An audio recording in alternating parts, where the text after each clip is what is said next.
Bom dia, meus irmãos. O Senhor seja conosco nessa manhã, nos dê graça para prosseguir nesse estudo. Vamos abrir em Atos 2:42. Todos os irmãos já sabem muito bem o texto, mas é bom só para nós relembrarmos, voltando, não nos perdendo, né, do que de fato nós estamos falando. Atos 2:42, e perseveravam na doutrina dos apóstolos, na comunhão, no partir do pão e nas orações. No domingo passado nós começamos a falar da comunhão, e nós falamos a respeito da comunhão entre os santos, de questões práticas do nosso dia a dia, e de como nós devemos proceder uns com os outros diante do Senhor, para que tenhamos uma vida saudável como igreja. Hoje nós vamos falar a respeito da comunhão do Senhor com o Pai, que é um outro aspecto da comunhão que pode parecer que não abrange a comunhão da igreja, mas abrange. A própria palavra comunhão tem essa conotação. É a comum união dos santos com o seu Senhor e uns com os outros. Então é impossível que nós tenhamos verdadeira comunhão, a comunhão dita na palavra de Deus, sem termos primeiro comunhão com o Senhor. Então, sem comunhão com Cristo, é impossível que tenhamos comunhão uns com os outros. Aí nós podemos ter amizade, podemos ter muitas outras coisas que não de fato a comunhão bíblica. Vamos orar para que o Senhor nos conduza, irmãos. Amado Pai, eu te dou graças nessa manhã, Senhor, pelo partir do pão que tivemos, Senhor. Momento precioso. Eu te peço, Senhor, que pela tua misericórdia nos conduza, Senhor, na palavra. Que o Senhor vença as minhas limitações, Senhor, proporcionando aos irmãos bom alimento, Senhor. Provisionando, Senhor, a tua igreja com as tuas santas palavras, o teu direcionamento, Senhor, e o teu ensino para conosco, Senhor. É o que eu peço nesta manhã, em nome de Jesus Cristo, Pai amado. Amém.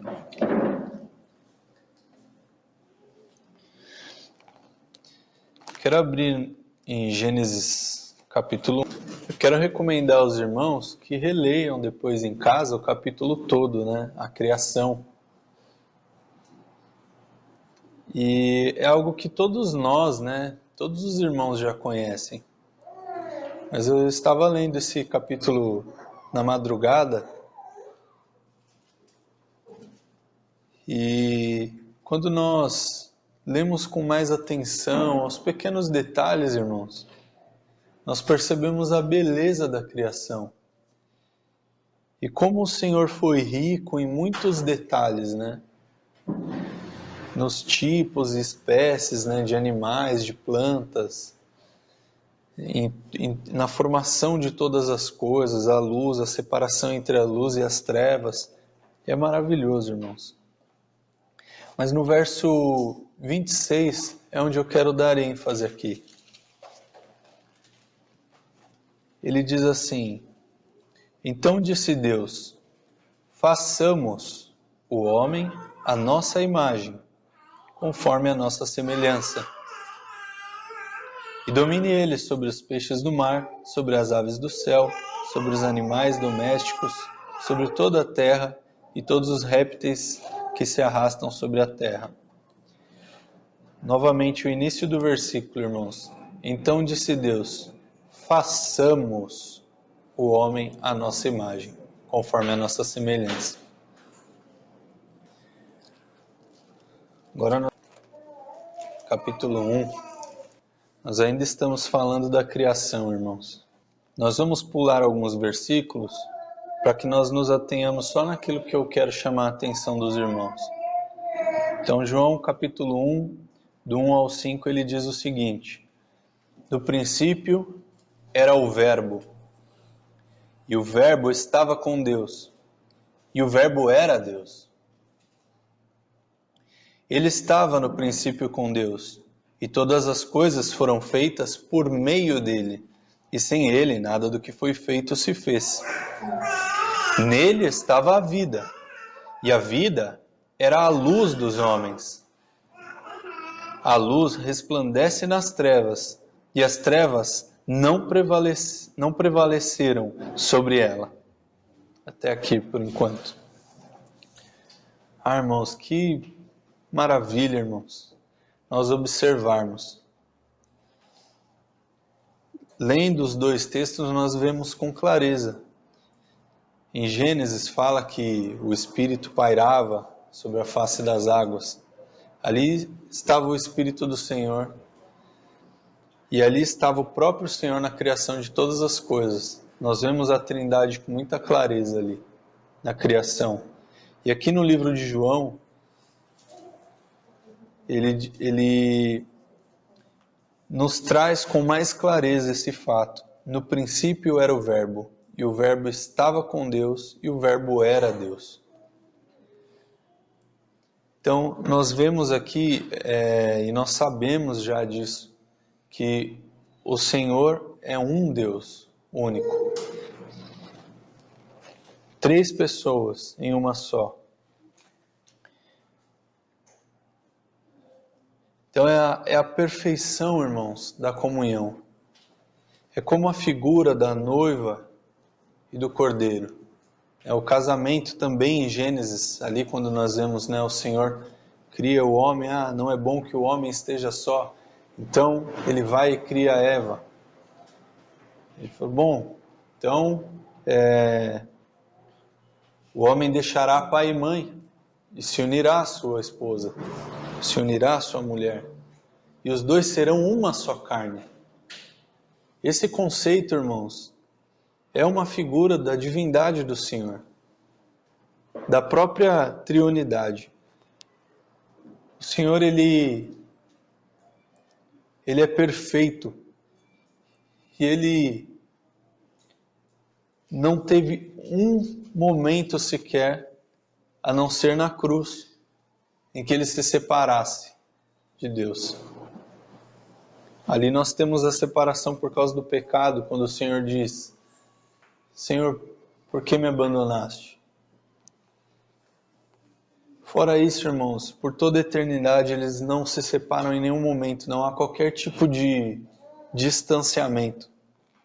Mesmo o Senhor sendo 100% homem. Nem sequer por um momento, nem durante as tentações. Nós sabemos lá no início dos evangelhos, fala a respeito das tentações, as principais tentações.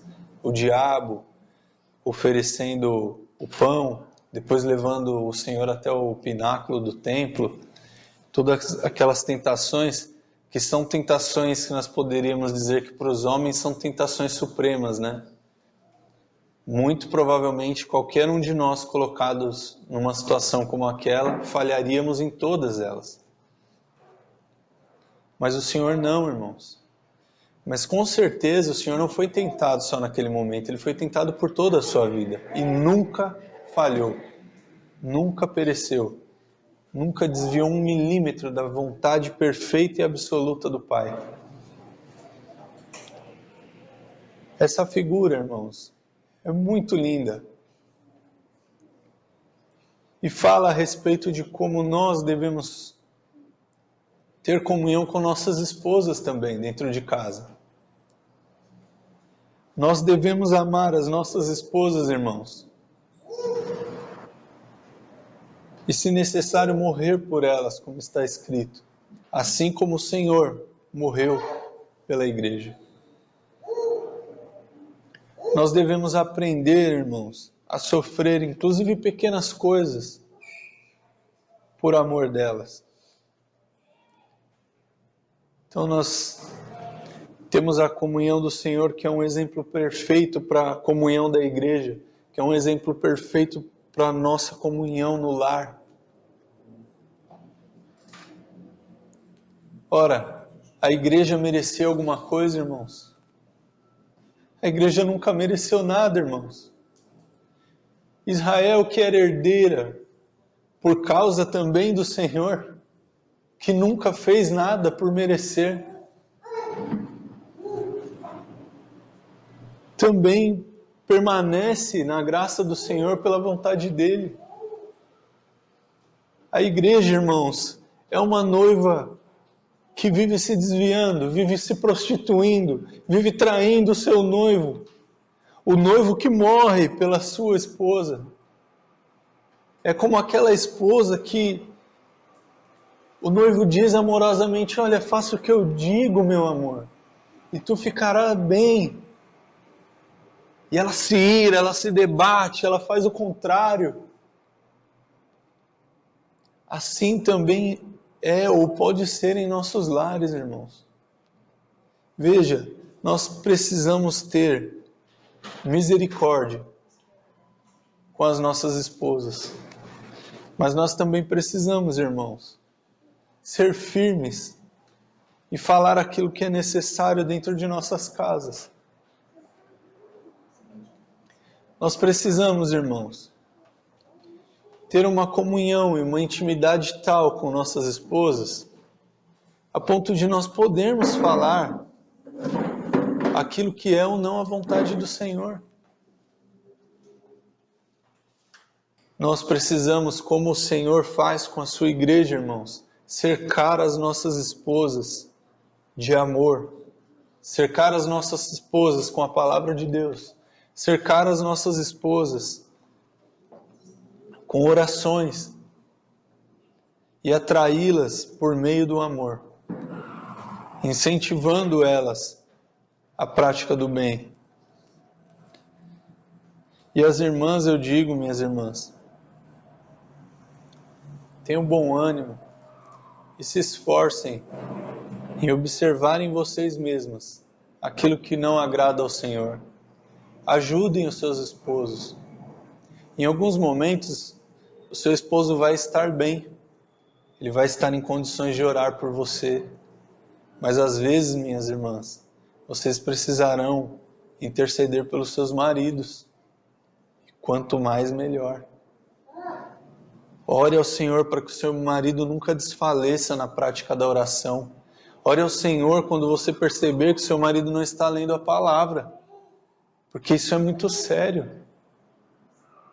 E fale, se necessário for, com amor, com respeito. Eu quero voltar ao aspecto da comunhão do Senhor com o Pai, irmãos. O Senhor é um com Deus. Não pode haver comunhão tal como essa, irmãos. Vamos para o capítulo 14 de João, versos 5 até o 11.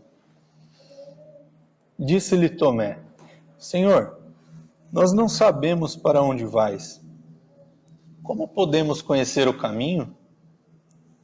Então o Senhor lhe respondeu: Eu sou o caminho, a verdade e a vida. Ninguém vai ao Pai, senão por mim. Se vós me conhecesseis, também conheceríeis a meu Pai. De agora em diante, o conheceis e o vistes.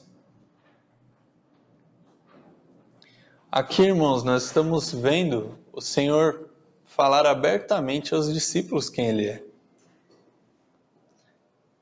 Ora, se vocês conhecessem o Pai, se vocês me conhecessem, né, vocês já conheceriam o Pai. Mas agora eu estou aqui. Então vocês não só conhecem o Pai, mas vocês estão vendo o Pai.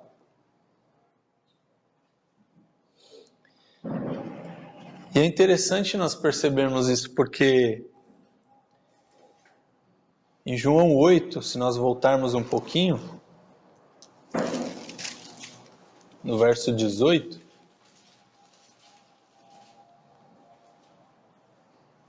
o Senhor diz assim: Eu sou um que testifica de mim mesmo.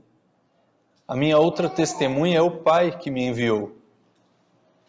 Então lhe perguntaram: onde está o seu Pai? Respondeu Jesus: não conheceis nem a meu Pai? Se vós me conheceis, também conheceríeis a meu Pai. É a mesma resposta, irmãos. Mas aqui ele está falando com os judeus. Se nós pegarmos o texto desde o verso 12 lá, nós vamos perceber que o Senhor está exortando os judeus por causa da incredulidade deles.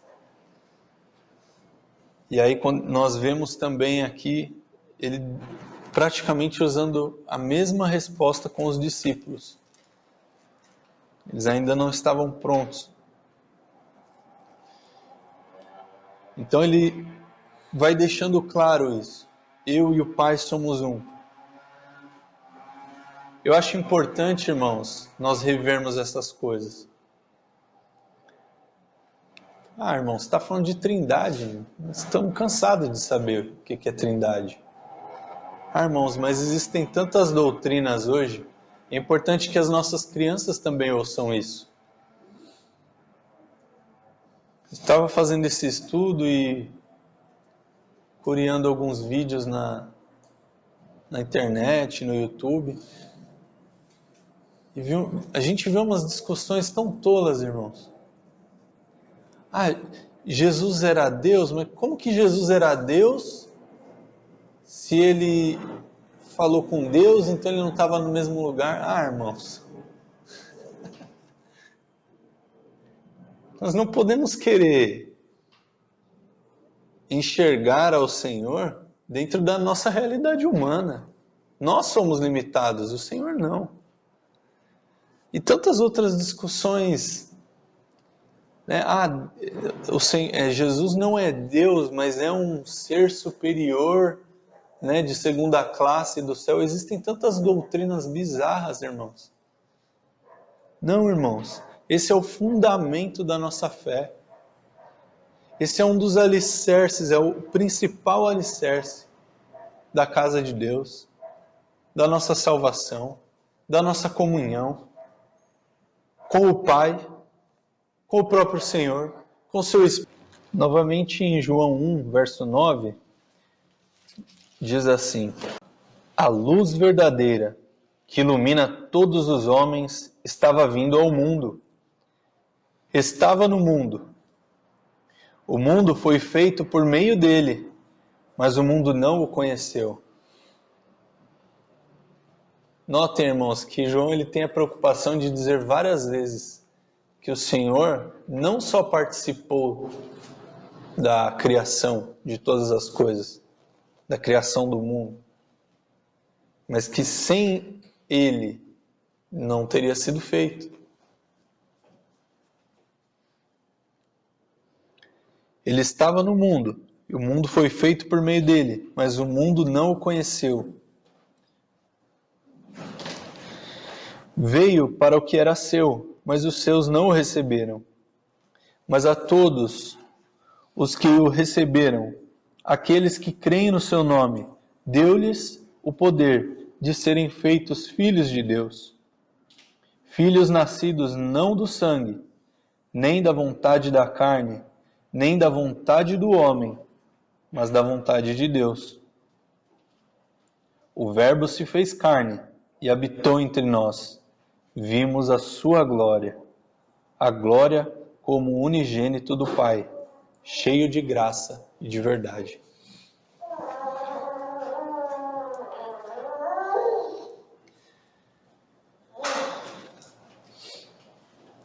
Ora, irmãos, só nos foi dado o poder de sermos feitos filhos de Deus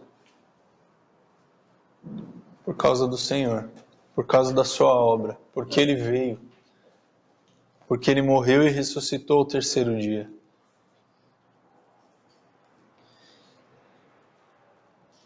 E o Verbo se fez carne e habitou entre nós, e vimos a sua glória, como unigênito do Pai, cheio de graça e de verdade. Bom, irmãos, É importante nós entendermos isso. E é importante que nós, aí eu vou misturar um pouco com a mensagem anterior, é importante que nós nos incentivemos uns aos outros. Todos os dias, irmãos. Nós precisamos estar em comunhão uns com os outros.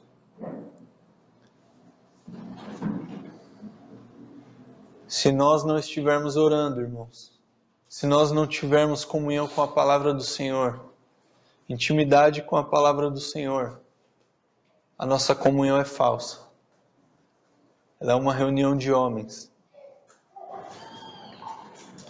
E nós não somos nascidos do sangue, nem da vontade da carne, nem da vontade do homem, mas da vontade de Deus. No verso 10, irmãos, é capítulo 10, verso 30. Aqui o Senhor fala abertamente. Os judeus estavam pressionando o Senhor, né? Até quando você vai nos deixar assim, sem saber do que é que você está falando, né? Você é ou não é o Messias? E aí o Senhor, no final do texto, ele dá essa resposta: eu e o Pai somos um. Imediatamente eles pegam as pedras, né? Este homem é um blasfemo, né? Ele está se igualando a Jeová, ao grande eu sou. No verso 25 o Senhor diz assim: eu já vos disse e não credes. Os milagres que eu faço em nome de meu Pai falam por mim. Mas vós não credes, porque não sois das minhas ovelhas. As minhas ovelhas ouvem a minha voz. Eu as conheço e elas me seguem. Eu lhes dou a vida eterna e jamais perecerão. Ninguém poderá arrebatá-las da minha mão. Meu Pai que as deu a mim é maior do que todos e ninguém pode arrebatá-las da minha mão. Glória a Deus por isso, irmãos. Glórias ao Pai, porque ninguém pode nos arrebatar da mão do Senhor. Mas é importante, é muito importante, irmãos, que nós estejamos diante do Senhor, que nós o sigamos como verdadeiras ovelhas. Que nós estejamos juntos, irmãos, nas reuniões, que nós não venhamos priorizar. Os irmãos sabem da minha história. Por muito tempo eu dei desculpas. Se alguém não nos conhece e vier a ouvir essa mensagem, vai entender melhor. Eu moro em Itaquera, os irmãos na Zona Norte. E essa foi a minha desculpa por muito tempo para não estar com os irmãos. Fica caro gasolina. É muito longe, não dá tempo. O trabalho. Irmãos, às vezes nós parecemos com os discípulos naquele momento que eu li há pouco. E vamos lembrar que nós estamos falando dos evangelhos. Eles ainda não tinham o Espírito de Deus como nós temos. Mas às vezes nós agimos como se não tivéssemos o Espírito do Senhor. Nos esquecendo que não somos filhos deste mundo, mas filhos do Senhor, herdeiros do porvir. Então nós despriorizamos todas as coisas do Senhor. Não teríamos jamais coragem de dizer: o Senhor não é importante, o Senhor não é prioridade, o Senhor não é digno de tal esforço. Nós jamais teríamos coragem de dizer essas coisas. Mas nós agimos dessa maneira, irmãos. Priorizando o trabalho, programando as nossas vidas de maneira a viver como um ímpio, sem nos preocuparmos com a nossa vida particular com o Senhor, como estamos fazendo com nossas famílias. Ora, eu estou lendo a palavra com minha esposa, eu estou orando com a minha esposa, eu estou inculcando a palavra. O Senhor nos dê graça, irmãos, para aprendermos a priorizar o Senhor. Eu sei que para os homens é bastante difícil ouvir ou pensar a respeito dessas coisas. Quando a gente fala de despriorizar trabalho, para estar nas reuniões, para ter comunhão com os irmãos, pensando racionalmente, nós ficamos muito preocupados, irmãos. Se nós pensarmos como alguém, como um ímpio, que não pode recorrer ao Senhor, que não tem um Salvador, nós ficamos em pânico. Como eu vou pagar as minhas contas? Como eu vou fazer? Mas assim eu vou ganhar menos? Puxa, o domingo é o dia que eu mais vendo. Como eu vou fazer? Ora, irmãos, amem ao Senhor e amem uns aos outros. E essas coisas elas vão se resolver. Por muito tempo eu despriorizei o Senhor. E num dado dia eu estava sentado nessa mesma sala, ouvindo meu irmão Murilo falar a palavra do Senhor. E o Senhor tocou tão profundo em meu coração. Os irmãos que estavam naquela reunião aquele dia vão se lembrar. Eu chorei. Chorei como uma criança. Porque o Senhor deixou claro diante de mim o meu pecado. De tal maneira que eu disse, Senhor, eu não posso mais fugir de Ti. Ainda que a minha esposa fique chateada de eu fazer ela levantar cedo no dia de folga dela. Ainda que a minha esposa fique chateada de eu reduzir os passeios dela. Ainda que eu tenha menos dinheiro por não trabalhar tantas horas. Senhor, eu quero estar diante de Ti, eu preciso estar diante de Ti. E eu quero dizer para os irmãos que ainda hoje, muitas vezes, eu estou aqui com vocês, feliz quando consigo chegar, quando está tudo bem, mas muitas vezes cansado. Muitas vezes não queria estar aqui. Mas, irmãos, é melhor não querer estar na reunião e ter a oportunidade de ouvir a palavra do Senhor e ter a oportunidade de o Senhor quebrantar os nossos corações do que desistirmos de lutar. Eu falo isso, irmãos, na esperança de que os irmãos que não estão conosco depois ouçam essa mensagem. Eu não quero que os irmãos entendam isso como uma bronca, mas é um apelo, irmãos.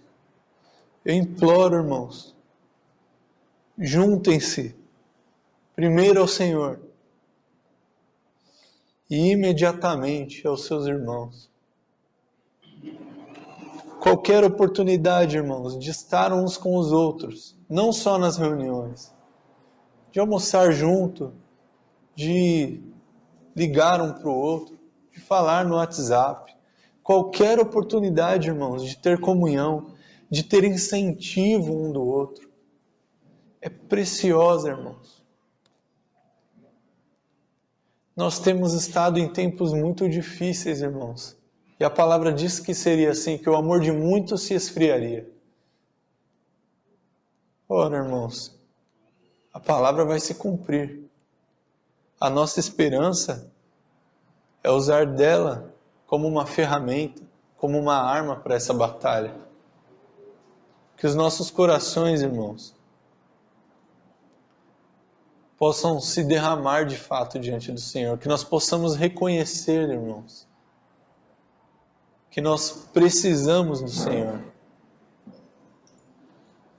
Se nós ainda não recebemos, irmãos, arrependimento direto da parte do Senhor, ao menos trabalhemos a nossa mente. Em Romanos está escrito: mas não vos conformeis com este mundo, antes transformai-vos pela renovação do vosso entendimento.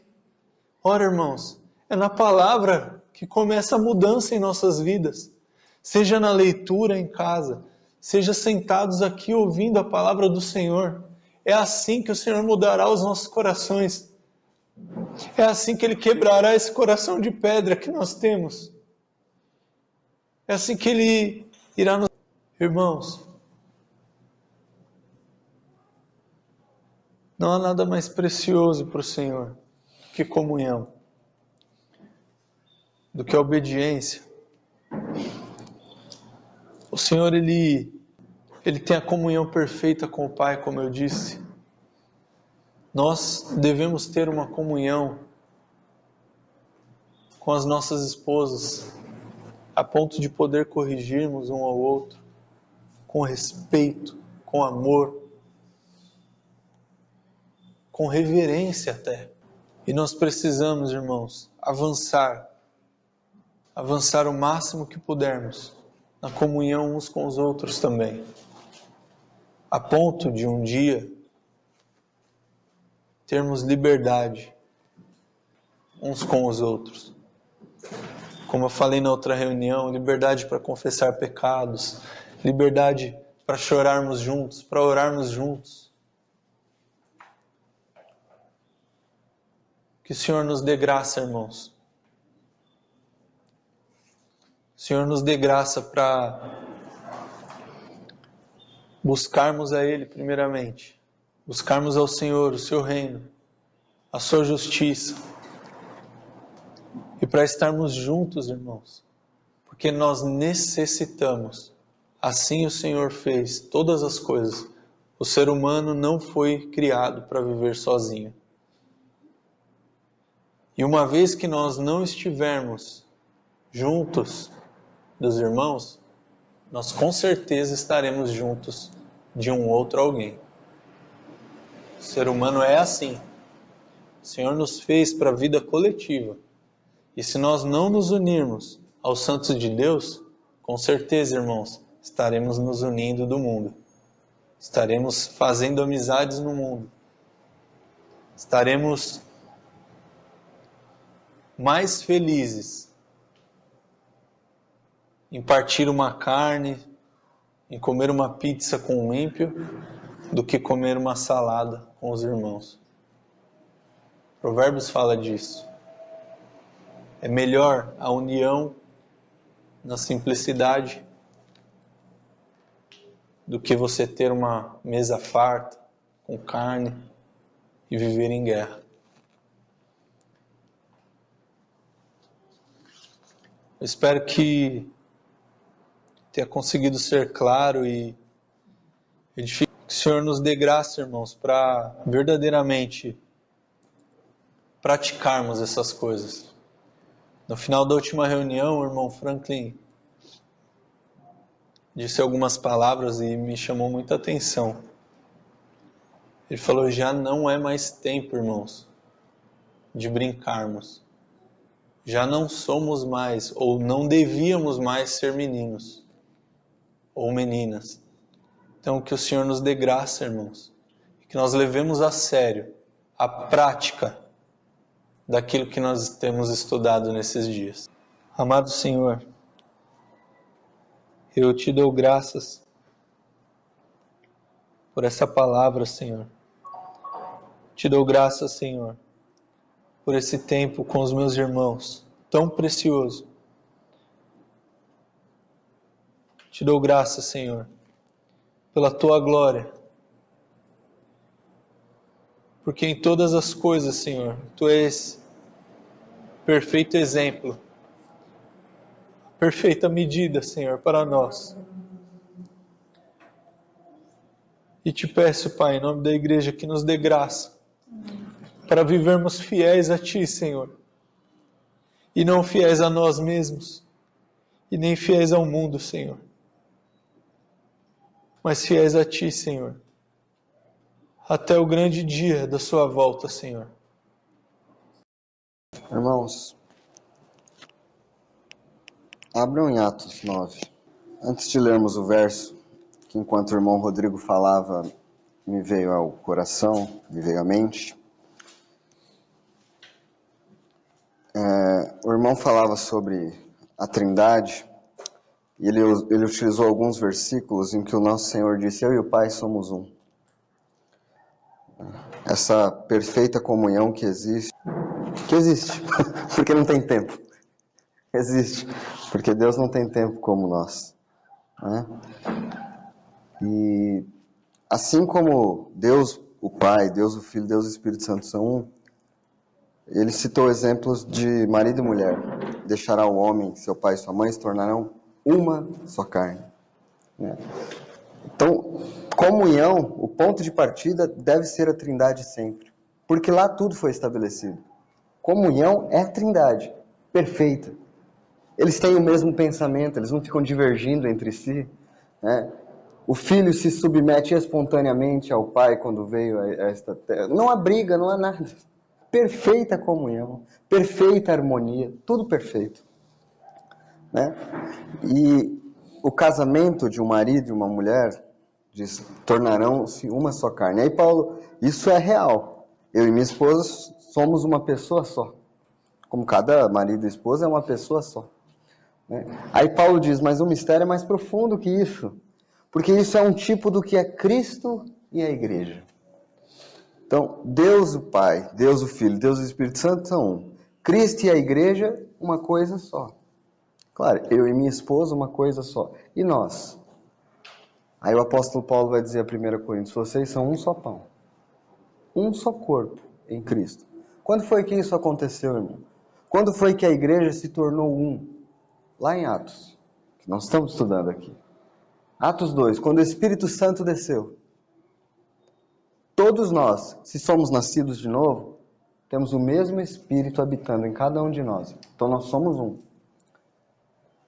Então a gente não tem que fabricar comunhão. Ela existe. Ela existe.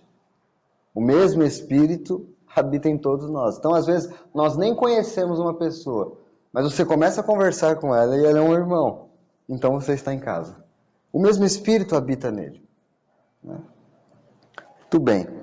Aí o irmão falava, achei muito interessante isso, quando ele falava, o Senhor não é digno do meu esforço, eu não vou fazer isso pelo Senhor.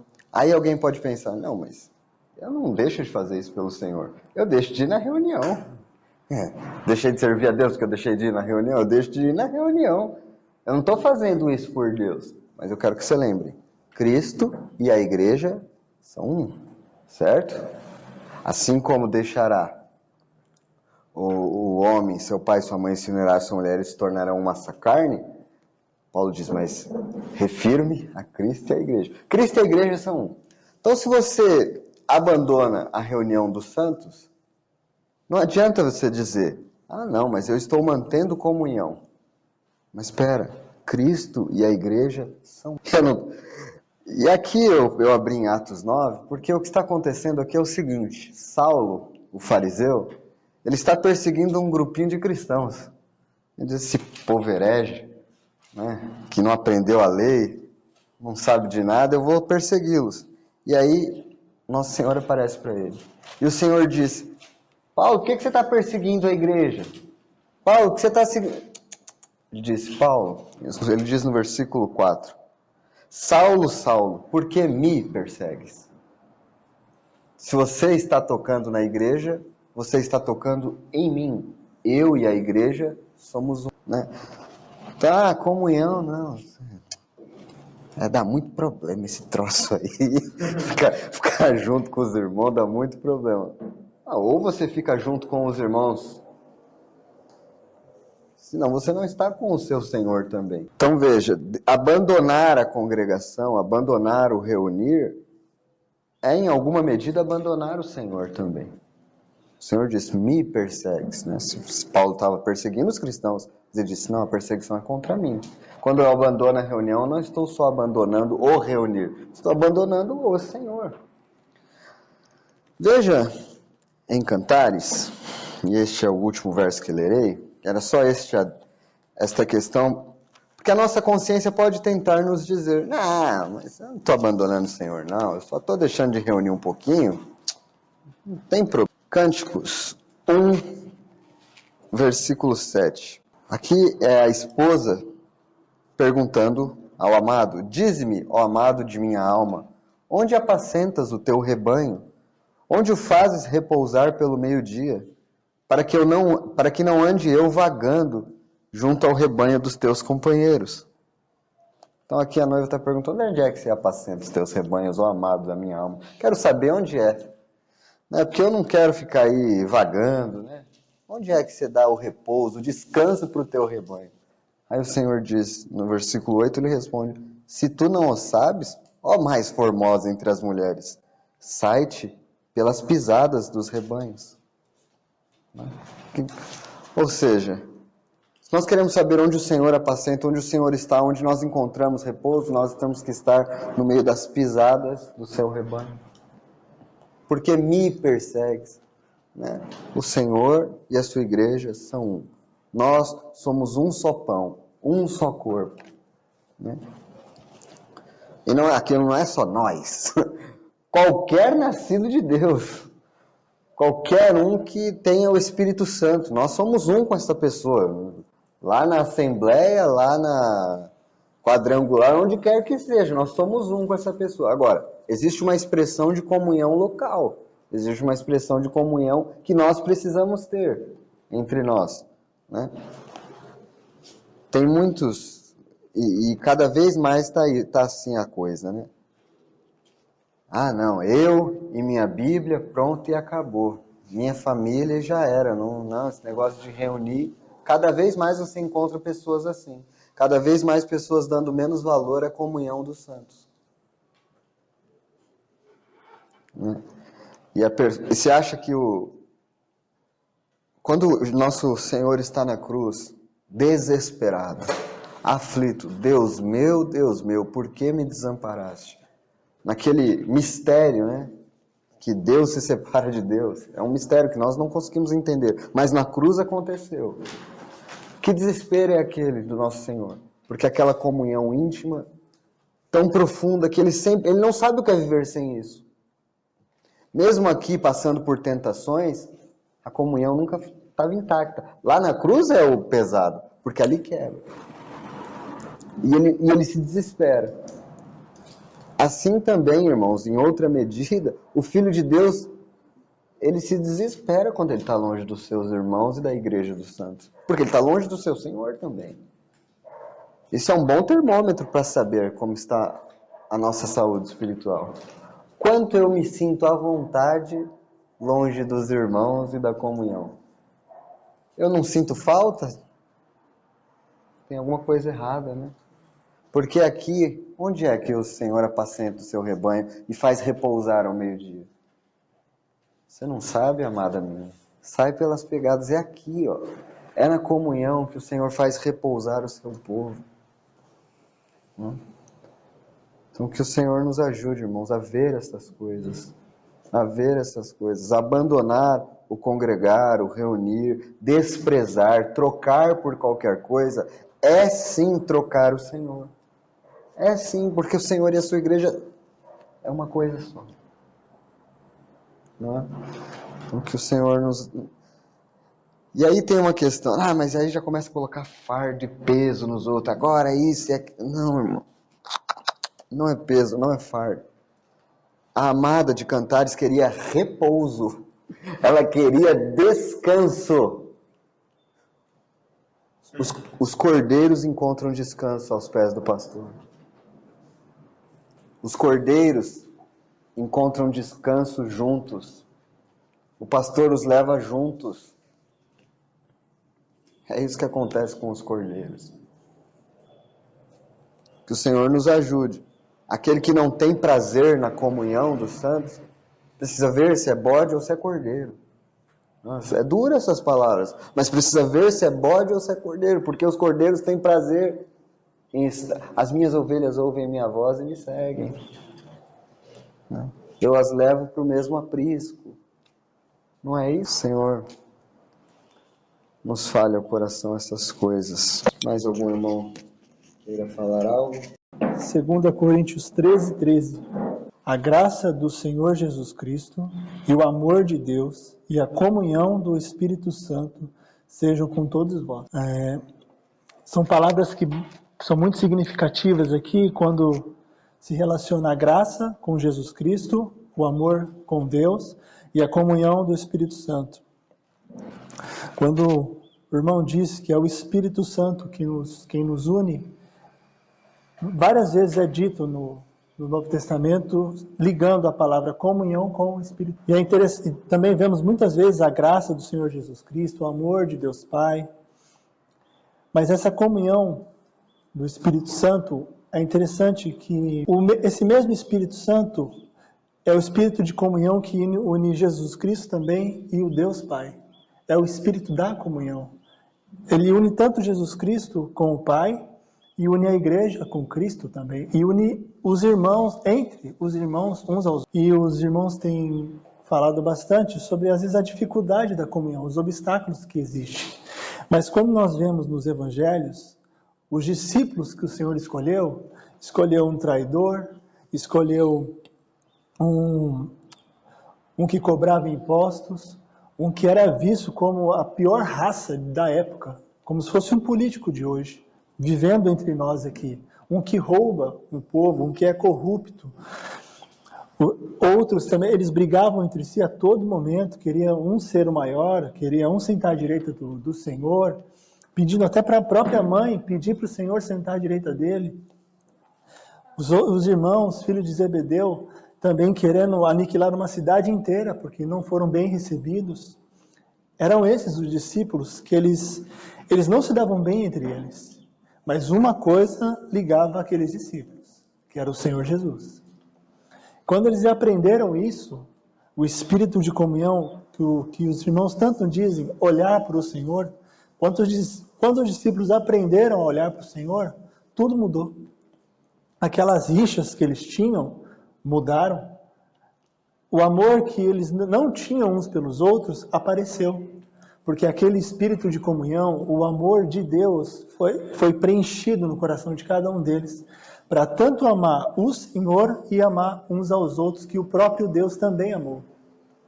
Que isso sirva de lição para nós, de lembrarmos essa comunhão que existe na Trindade, também existe entre nós. Também existe no casamento, né, entre marido e mulher.